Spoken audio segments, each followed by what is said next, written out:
Hola, soy Alejandro Basabe y hoy en Comienza Ya, no te vayas a perder en Emprendedor de la Semana Aeroforest. Unos chavos regios que lograron combinar la tecnología de los drones con su creatividad para aplicarla en el campo. También en la sección de tips jurídicos vamos a platicar de la inteligencia artificial. ¿Realmente nos puede sustituir a nosotros los abogados? También en Tendencias contra el Reloj vamos a agarrar el mismo tema, es un tema que está muy de moda y que necesitamos conocer muy bien. ¿Qué va a pasar con la inteligencia artificial? ¿Es buena, es mala o más o menos? Y finalmente en Consejos del Empresario vamos a platicar con Marco de Vinny Brew, una chocolatería que lleva mucho tiempo y que se ha tenido que reinventar a lo largo de los años. Esto comienza ya.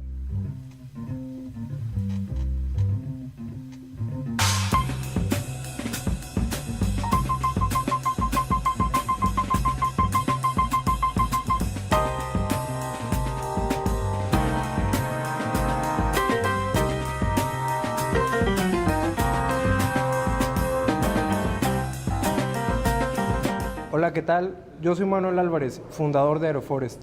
Aeroforest es un sistema de reforestación aérea a través de drones, en el que utilizando cápsulas que fomentan el desarrollo de las semillas en su etapa inicial, buscamos disminuir la problemática de la deforestación en México. Y hoy estoy aquí en Comienza Ya. Bueno, ya conocieron a Aeroforest y a Manolo, ya lo tenemos aquí y vamos a empezar con las preguntas. Manolo, ¿cómo se les ocurre a Aeroforest? Bueno, Aeroforest se remite un poquito a finales de mi carrera.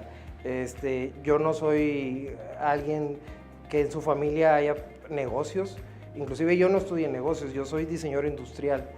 Y eso en parte me permitió a poder generar el proceso creativo, pero fue un poco más complicado el hecho de comenzar pues un negocio. De no traer todo el aspecto del negocio y demás. Así claro. Eso fue un poco más complicado al inicio. Y a la parte del proceso creativo, Aeroforest, pues como es un proyecto de reforestación aérea con drones, tal vez se pueden preguntar cómo funciona. Nosotros utilizamos unas cápsulas, las cuales tienen una fórmula especial que fomenta el desarrollo de las semillas y las aventamos con los drones, de manera muy sencilla. Pero ¿cómo surgió esta idea? Pues principalmente fue a raíz de la observación en la naturaleza.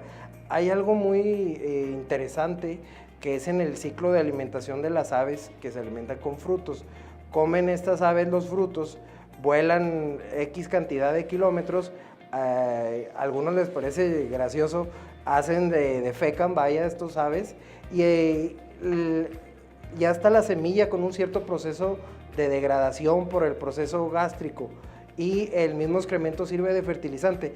Y es muy interesante porque ahí está la naturaleza y en ese vuelo llevan las semillas a otras partes donde no están estas plantas. Está interesantísimo. Si a ustedes se les ocurre el proceso creativo los lleva a decir lo que pasa con las aves, lo podemos hacer ahora con drones. Sí, fue una manera de decir cómo lo podemos replicar con las herramientas que tenemos actualmente y pues la visión fue directamente con los drones y así surgió Aeroforest. Está padrísimo y ahí sí la creatividad increíble, ¿no? Observando el proceso de la naturaleza, fíjense. Oye Manolo, y el otro tema también que yo creo que es importantísimo hablar. Cuando hablamos de Aeroforest, hablamos de una empresa que se considera emprendimiento social, ¿no? Porque busca tratarla como un negocio, pero a su vez generar impacto social positivo. ¿Realmente se pueden combinar las dos? Bueno, es posible, es complicado porque tienes que definir el esquema, podríamos decir, híbrido entre el generar ingresos y el tener un impacto social o ambiental, que es más enfocado en nuestro caso. Es complicado, pero sí se puede. Y aquí quiero hacer una aclaración o más bien una distinción en que sería importante en que otros emprendedores tomaran esto en cuenta, en generar no solo utilidades o ingresos, sino también tener un impacto positivo en la sociedad. ¿Por qué no que sea lo que cada emprendedor defina, pero que algo positivo se deje en la sociedad? Claro, en donde sea el área de interés de cada uno, en lo ambiental. Y no se olviden que sea un negocio, pero que se preocupen por lo otro. Fíjate, es un buen consejo. Oye Manolo, y bueno, la pregunta también de la que nadie se salva. Caso de terror. ¿Qué momento dijeron ustedes en la torre de esta va a estar complicada, no sabemos qué hacer? alguna complicación. Bueno, caso de terror, yo lo podría definir como las problemáticas que hemos tenido desde el inicio de Aeroforest, porque nuestro objetivo al ser el disminuir la deforestación, el aspecto del negocio queda un poco de lado, o al menos así es tomado por otras personas, inversionistas, posibles socios. Entonces hemos batallado mucho para poder hacer alianzas y que otras personas logren apoyarnos o vincularse con nosotros, porque no encuentran este potencial de negocio. Y nos ha pasado varias veces, o sea, no son pocas, varias veces nos ha sucedido esta situación y hemos llegado a pensar en algunas ocasiones, oye, ¿sabes qué? Pues quizá esto no va a ser negocio, vamos a dejarla aquí, ¿no? Pero la tenacidad y la perseverancia es lo que nos ha mantenido adelante con el proyecto y pues a que fluya como hasta ahora lo ha Qué hecho. bueno, fíjate, esto es importantísimo también, es un muy buen caso de terror y muy real a lo que pasa con muchos proyectos de emprendimiento. El tomar la decisión, seguimos o aquí le cortamos, y esa perseverancia de la que hablas, que los ha hecho y lidiar con todos estos obstáculos y de cierta manera que tenga un final feliz, ¿no? Ese llamado caso de terror. Sí, claro, es lo más importante, o sea, poder solucionar estas problemáticas. Hoy ya se nos está acabando el tiempo, Manolo, pero por último, ¿qué consejos le puedes dar a todas las personas que nos están viendo que o tengan un proyecto de emprendimiento o estén pensando tener un proyecto de emprendimiento? Bueno, dos consejos súper importantes que los he aprendido a base de prueba y error. A base de trancazos. Sí, de trancazos. El primero y más importante es para todos los emprendedores que tengan una idea, es que se la crean ellos. La primera persona que se la tiene que creer son ellos mismos. Si ustedes no tienen seguridad en sí mismos, no van a poder convencer a nadie, ni a su mamá, ni a un socio, ni a un cliente. O sea, primero se la tienen que creer ustedes. Y el segundo consejo que yo les daría es tengan un equipo comprometido que comparta su visión y sobre todo a largo plazo, porque el proyecto, mientras ustedes hagan la validación, etcétera, puede cambiar, inclusive puede terminar y pueden empezar otra cosa, pero tener un equipo unido es lo que va a hacer que salgan adelante de todas las problemáticas. No, padrísimo, padrísimo. Pues Manolo, muchas gracias por venir. Esto fue El Emprendedor de la Semana.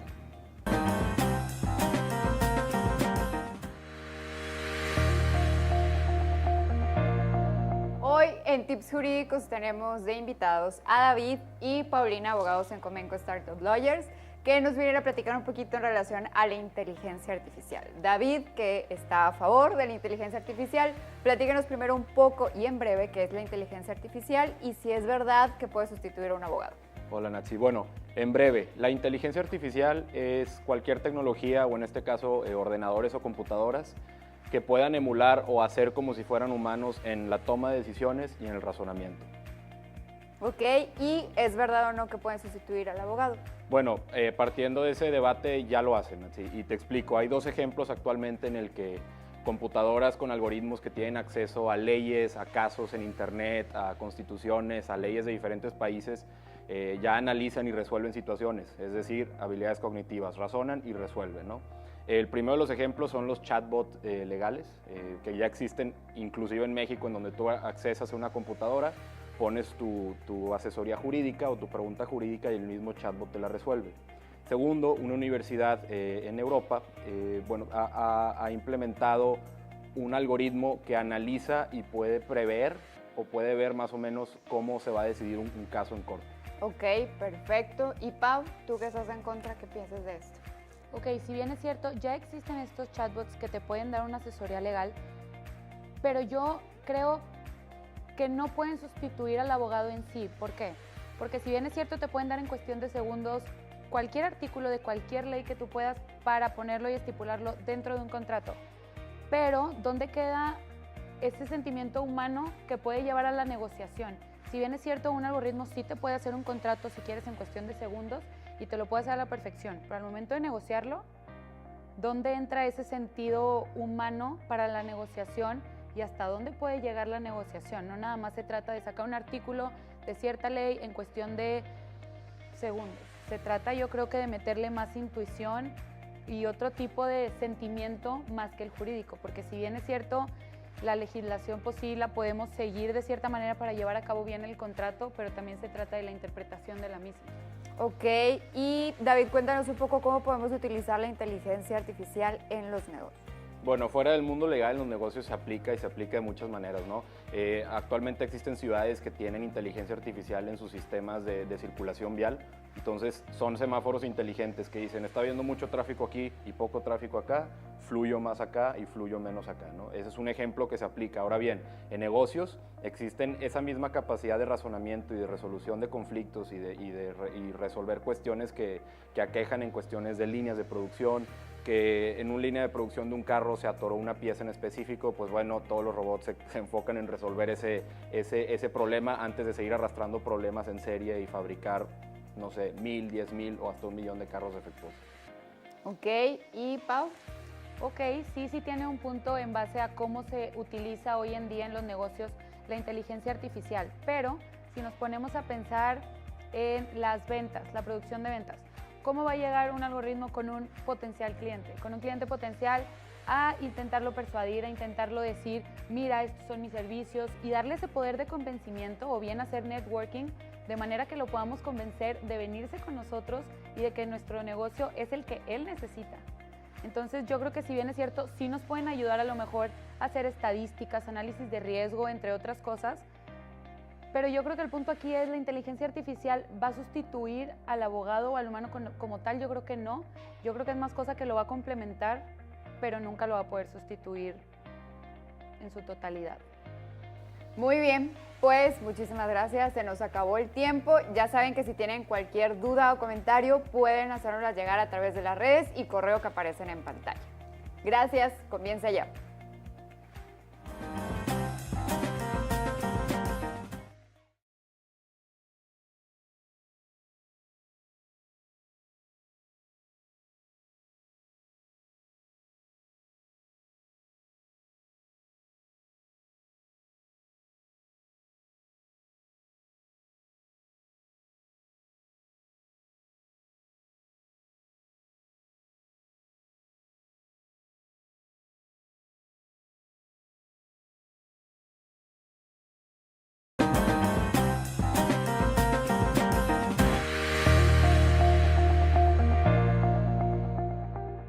Hoy en Tendencias Contrarreloj vamos a discutir de un tema que llevo muchísimo tiempo saboreándome, la inteligencia artificial. Nos acompaña Daniel del Ángel de IBM y él defenderá la inteligencia artificial y yo haré lo propio, pero diciendo todas las cosas negativas de la inteligencia artificial. Antes de cualquier cosa, me gustaría que Daniel nos platique un poquito qué es la inteligencia artificial y ya de ahí empecemos el debate. Gracias. Hablamos de 3 grandes eras en la historia de la computación. La primera, las máquinas tabuladoras. La segunda, de las máquinas que se programaban, la computación tal y como la conocemos hoy en día. Y esta nueva en la que nos encontramos ahora, que le llamamos la era cognitiva o de los sistemas cognitivos, que son sistemas informáticos diseñados para aprender. Corre reloj. Dado el contexto actual de la proliferación de las tecnologías de la información y cómo se han estado utilizando de forma masiva los smartphones y demás dispositivos, nos encontramos ante una explotación fuerte de datos de todo tipo. Tradicionalmente los sistemas habían trabajado con datos estructurados, que son los datos contenidos en tablas. Sin embargo, todos estos nuevos dispositivos generan texto, voz, video y son datos que denominamos no estructurados. Todos estos datos contienen información muy valiosa para múltiples organizaciones y la forma de explotarlos resulta muy complicada para una persona con las capacidades actuales. Entonces, ahí es donde los motores de inteligencia artificial nos ayudan a encontrar y a descubrir en este tipo de información hallazgos relevantes para poder explotarlos. Decimos de esta forma que la inteligencia artificial aumenta las capacidades de las personas al momento de interactuar con este tipo de información. Bueno, sí, es muy cierto lo que dice Daniel, definitivamente nos falta llegar ahí, ¿no? Y las máquinas y la era que vivimos del Big Data y toda esta información y recopilación de datos, sin duda ha ayudado. Pero que no se nos olvide algo, hay una falta de regulación tremenda. Estamos abriendo la caja de Pandora. ¿Qué va a pasar cuando empecemos a crear inteligencia artificial que se salga de nuestras manos? Hoy es cierto, es una herramienta, pero ¿qué va a pasar el día de mañana? ¿No? A mí me preocupa mucho el tema de los empleos. ¿Qué va a pasar si las máquinas empiezan, con inteligencia artificial desde luego, empiezan a sustituir empleos? Vamos entonces a entrar en una crisis de empleos. Es algo que creo que hay que considerar. Y bueno, antes de que se me vaya el tiempo, insisto, ¿qué va a pasar con la regulación? Consideramos que la inteligencia artificial lo que está permitiendo es la creación de nuevos ecosistemas. Y esto nos lleva a platicar de un concepto adicional que está muy en boga que le denominamos reinvención digital. Y es cómo las organizaciones están replanteando sus modelos de negocio con un nuevo enfoque, y esto lo que permite es precisamente que el ecosistema se nutra y se fortalezca, inclusive creando nuevos ecosistemas. Las organizaciones requieren de nuevas ideas y de nuevos conceptos que muchas veces no van a venir dentro de la organización, sino que van a venir de fuera. La inteligencia artificial y los servicios cognitivos, como le denominamos, nos da pie para pensar en nuevos servicios que podemos ofrecer a las personas. Estos servicios tienen que entrenarse y para tal motivo necesitamos de expertos que los puedan entrenar y así crear estos sistemas inteligentes. Bueno, me queda clarísimo que estamos en una etapa en la que se necesitan expertos, que vamos a llegar a un momento en el que sin duda la inteligencia artificial nos va a ayudar, pero ¿qué pasa con la ciberseguridad? Es algo que hemos visto ahora con estos escándalos recientes de fugas de datos de algunas compañías grandes. ¿Qué sucede ahí? ¿Qué pasaría con la inteligencia artificial? Si vaciamos nuestra información en este tipo de nuevas herramientas, ¿corremos algún riesgo? Es algo que creo que tenemos que cuidar, ¿no? Y otro tema bien importante, ahora vamos a analizarlo desde el punto de vista de una empresa. Definitivamente necesitamos incorporar la inteligencia artificial, pero ¿qué va a pasar con los costos si metemos a un administrador a través de inteligencia artificial que nos ayude a contabilizar determinadas cosas de la empresa? ¿Cuánto nos va a costar hacer esa inversión? ¿Realmente la podemos pagar? Bueno, es importante el punto que mencionas de la ciberseguridad y el mensaje hacia los desarrolladores de todos estos sistemas es que busquen plataformas y marcos de referencia bien definidos que contemplen todas estas consideraciones. Una de las posturas importantes es que los motores de inteligencia artificial no deberían almacenar datos.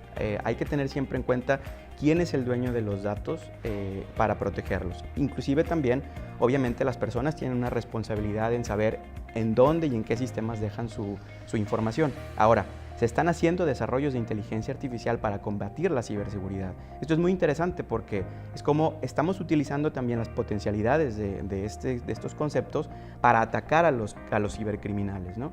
El que existan virus informáticos quizá no depende directamente de la inteligencia artificial per se, sino pues propiamente de la TI.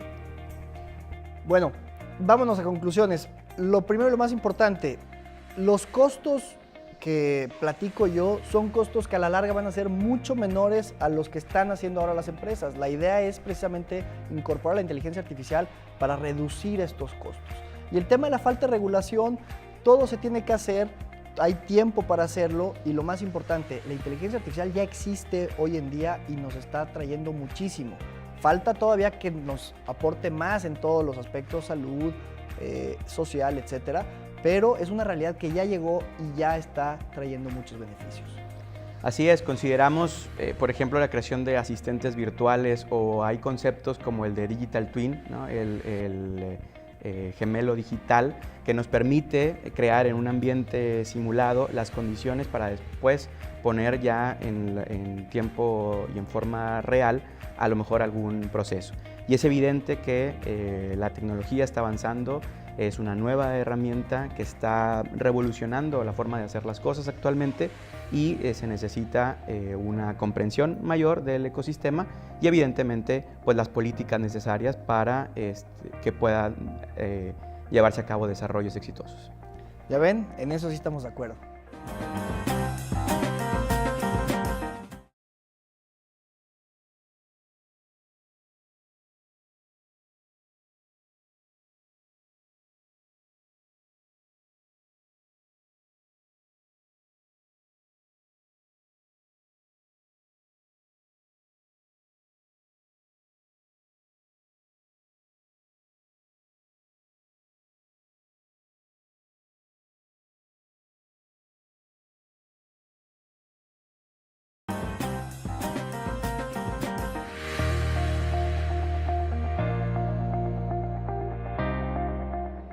Hoy en Consejos del Empresario platicaremos con María Constanza de Vini Brun. Maco, muchísimas gracias por recibirnos el día de hoy. No, al contrario, gracias por la visita.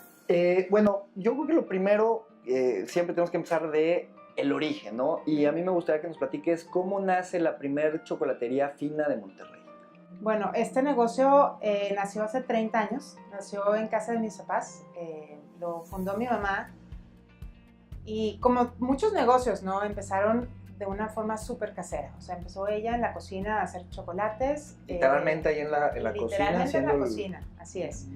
¿Tenía algún background en el tema? Sí, mi familia siempre ha estado vinculada un poco con el chocolate. La familia de mi papá es colombiana y allá tienen una fábrica de chocolate, pero chocolate de mesa, ¿no?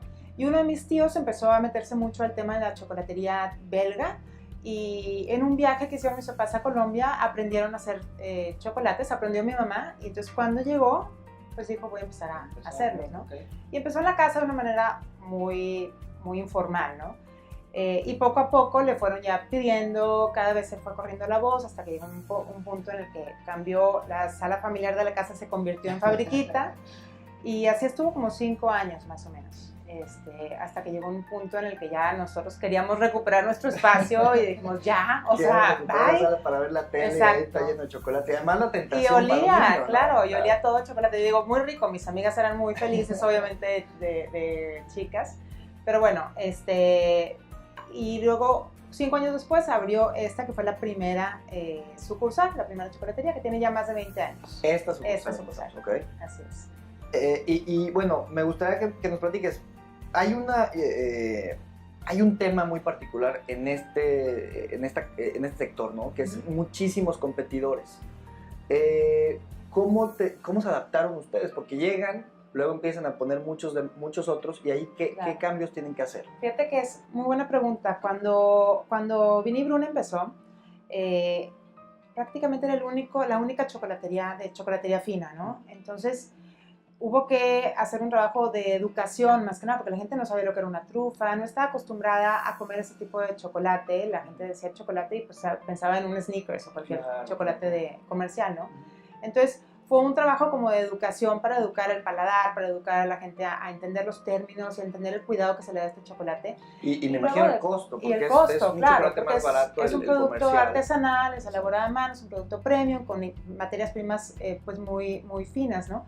Entonces fue primero esa transición y de pronto, después de muchos años de ser el único como player en este mercado, empezaron a surgir más, ¿no? Y eso pues te obliga a redireccionarte un poco y decir, bueno, ¿qué está pasando? Vamos a retomar qué es lo que hemos hecho bien hasta ahora y cómo potencializamos eso, y empiezas a hacer estrategias como pues para diferenciarte, ¿no? Porque se da mucho que la gente ve que algo pega y pues ahí va a hacer lo mismo, exacto. ¿No? Eso es importantísimo, la reinvención de las empresas, ¿no? Porque asumimos, tiene tantos años y siempre ha sido lo mismo, y no, tiene que haber una reinvención constante para que siempre estés arriba. Claro, yo creo que siempre debes de mantenerlo bueno, o sea, si tienes algunas valores y virtudes como empresa, eso lo tienes que mantener, pero estar como oferta, tienes que a tu oferta estarla innovando, ¿no? Y variando. Nosotros nos tardamos en realidad en aprender eso, y sí, nos costó, fue una de las lecciones duras que nos ha tocado vivir, nos obligó a aprender precisamente eso, que hay que innovar, como dicen, ¿no? Es renovarse o morir. Sí. Oye, Maco, y bueno, la pregunta a la que nadie se salva, mayor éxito y mayor fracaso, y digo que traigas obviamente ahorita en la mente, pero ¿qué aprendizajes tomaste de cada uno? Bueno, es que éxitos y fracasos muchísimos. Yo creo que uno de los fracasos, hay dos tipos, ¿no? Uno son obstáculos o fracasos que tienen que ver con el entorno, una crisis, o algún tema de un tercero, que si tú manejas, por ejemplo, proveedores de transporte, ¿no? Que por problemas con un proveedor, pues quedas mal tú con el cliente, ¿no? Esos son como fracasos o problemas que te obligan a cambiar tus políticas o a diseñar tus políticas en torno a evitar esos tipos de problemas. Y luego hay otros fracasos que sí son, pues, culpa de uno, ¿no? y curiosamente casi todos los fracasos, o no fracasos, pero más bien aprendizajes que hemos tenido, tienen mucho que ver con la comunicación. Con la comunicación con clientes, con la comunicación con proveedores, con la comunicación al interior del equipo. Yo creo que siempre es un tema que genera o conflictos o malentendidos, y eso te obstaculiza o te crea problemas en la operación. Fíjate, qué interesante, ¿eh? Comunicación es algo que desafortunadamente muchas veces genera problemas y la verdad es la primera vez que una empresa nos lo platica. Qué interesante. Es que lo hemos... muchos problemas te los podría decir así en específico, pero realmente el meollo en casi todos los problemas es una mala comunicación de un punto a otro, sí, en la operación. Oye, ¿y mayor éxito? El mayor éxito, híjole, pues mira, yo creo dos. A nivel empresa es pues mantener la calidad, porque realmente en un negocio de alimentos es muy difícil mantener la calidad a través de 3 décadas, y yo creo que pues aquí lo hemos logrado, y ha sido un trabajo constante de estar como policías encima de todos los detalles todos los días, pero yo creo que ha sido muy, muy padre que la gente te reconozca y la gente te diga, oye, qué bárbaro, o sea, siguen siendo los mejores chocolates de Monterrey, qué barbaridad, y eso es muy bonito, ¿no? Y por otro lado, como tema, pues a nivel personal, yo creo que uno de los éxitos más grandes, siendo mujer, yo he trabajado siempre, es más, embarazada, trabajé, mis hijos recién nacidos, seguí trabajando, o sea, nunca he dejado de trabajar. Y yo creo que encontrar ese balance entre tu tiempo, ¿no? Y entre tu vida de trabajo, tu vida como empresaria y tu vida familiar, y poderles dedicar el tiempo a tus hijos y a las actividades de tus hijos y de tu marido, yo creo que eso es un balance bien difícil, y pues digo, creo que mal que bien lo he logrado, y eso la verdad es que es muy, muy padre. Fíjate, ya te adelantaste la pregunta que te iba a hacer, eran consejos al emprender, y ese es un extraordinario consejo. Muchas veces asocian, sobre todo las mujeres emprendedoras, porque es una realidad que aunque nos cuesta trabajo admitirla, sigue siendo cada vez menor y lo que sea, pero sigue existiendo un obstáculo sobre la mujer que no tiene el hombre. Exactamente. Y esto que dices de encontrar un balance y el no descuidar ninguna de las dos áreas, de la personal o la profesional. Y es bien difícil, pero sí se puede. Yo cuando platico con mujeres que también tienen negocios, siempre es un tema, ¿no? Esto de, híjole, ¿y cómo le estás haciendo para están en exámenes? ¿Cómo estás para estar ahí y ayudarles? Y si necesitan tal... Y también tienes que ir a juntas, y también tienes que estar en el trabajo, y también tienes que atender cuando algo sucede en el trabajo, y te tienes que salir de tu casa. O sea, es un balance muy delicado, pero claro que se puede, y yo creo que mucho tiene que ver con saber tener sus límites y decir, bueno, yo hasta aquí, de aquí a acá, o sea, estos son mis tiempos para mi familia, estos son mis tiempos para el trabajo, y tratar de ser lo más eficiente en ambos, ¿no? Me imagino mucha disciplina, ¿no? Sí, sí. Pues Maco, muchísimas gracias, nos acabó el tiempo, y bueno, recuerden seguir nuestras redes sociales. Esto fue Comienza Ya. Gracias. Bueno, se nos acabó el tiempo, esto fue Comienza Ya, espero les haya gustado el programa. Recuerden que si tienen alguna duda, algún comentario, nos quieren recomendar a alguien para que salga en el programa, nos pueden contactar en nuestras redes que aparecen ahora en pantalla. Esto fue Comienza Ya.